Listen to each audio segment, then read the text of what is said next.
Welcome back. Now let us see how to basically do this kind of joins.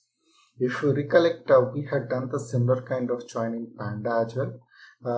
This is not exactly join, it is called join over here for NumPy, but it has a different meaning. It is called stacking. So let us see what is the meaning of stacking for NumPy.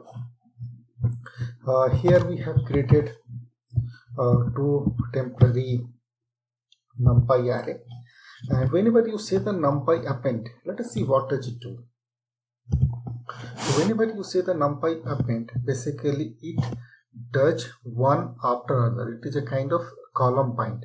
If you see, this is coming from data 1 and this is coming from data 2.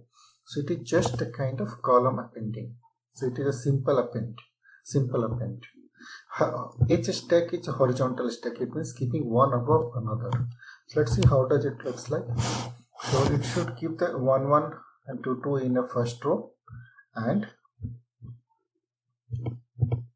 3 and 4 it should come just next to it.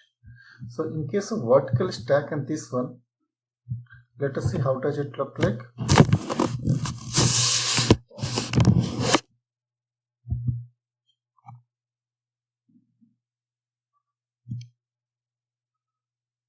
Yeah, so horizontal stack is, if you see these two looks quite similar to each other, although the name is different, but they do exactly the same thing. And in case of horizontal stack, it is basically keeping one top of each other. So it's like this is the little bit different, and both are a kind of appending, and these two are the appending from the back, basically from the end, and this is one top of each other. So these are two things. And sometimes we need to do these things in our project. So this is one of the useful technique. Now let us go and see the memory utilizations. Those who are coming from a C++ background, or if you are aware of what is a deep copy versus shallow copy, you can skip this section. Otherwise, please stay here. By definition, deep copy means basically you are making exact copy and replica of that. It means you are assigning another memory with that much. And shallow copy means basically you are just referring to that. It means if you do the changes, then if you do changes by any one object, the changes will be taking place as well. So let us go ahead and do it. If you see, let's temporarily we have this created one matrix object. It is a 3x3 matrix. So this 3x3 matrix, we have taken this complete temporary slice. So if you see that this is the by default a shallow copy, a deep copy. Let us see it. I'll explain this why it is a shallow copy, a deep copy. So this is the slice matrix. If this is the slice matrix, basically that slice of this one. Okay, that's nice. Now let us change the one of the slice matrix over here. So we are simply changing that in one of the element on the slice matrix. Now see the print, that what is the slice matrix that have changed.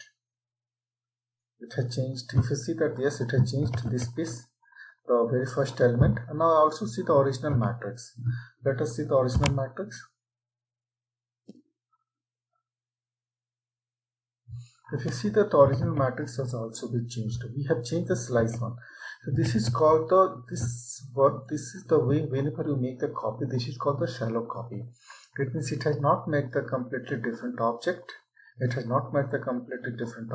And if either you change one, the slice object or the actual object, both will get changed. Then how to overcome this kind of situation? You need to overcome. Let me start it again.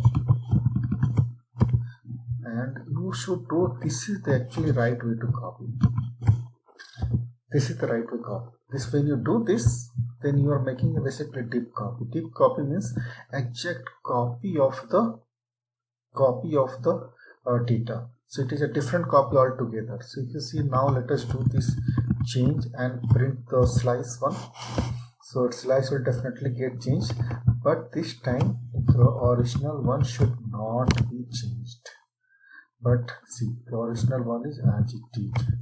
Okay, original is as it is. So this is the way to do the deep copy. Here np.array, it means it is a new, and this is the way to do the shallow copy. 150 shallow, line number 150 shallow copy, and 151 is the deep copy. Okay. Now there is small things which we try to do it. Here let's 164 we have created the temporary data, and in case of this is a vectorized operation. I hope you know the vectorized means basically the operation is happening on each of the element. So whenever we say like this, it looks like, if you see, it looks like we are doing the operation on any one element, but data itself is one of the vectors. So this operation will happen each of the element, and it will print the result accordingly. So it will give me the 5 result, either greater than or less than. So whichever is greater, which will put the greater, otherwise less than. This is the what it will give us. Similarly, here if you see sometime you need true false and so on. So this is the true false. Let's go. So that's all for the NumPy array. That's all for the NumPy array, and I hope you have enjoyed, you have learned. And if you have learned properly, it means that you are ready to good to go for the NumPy. So it will be quite useful for you for doing the machine learning, because machine learning NumPy will be used quite frequently, and will also be very much useful for doing the deep learning. In case of deep learning, this NumPy play very important role. Okay, thank you for watching this. See you in the next video.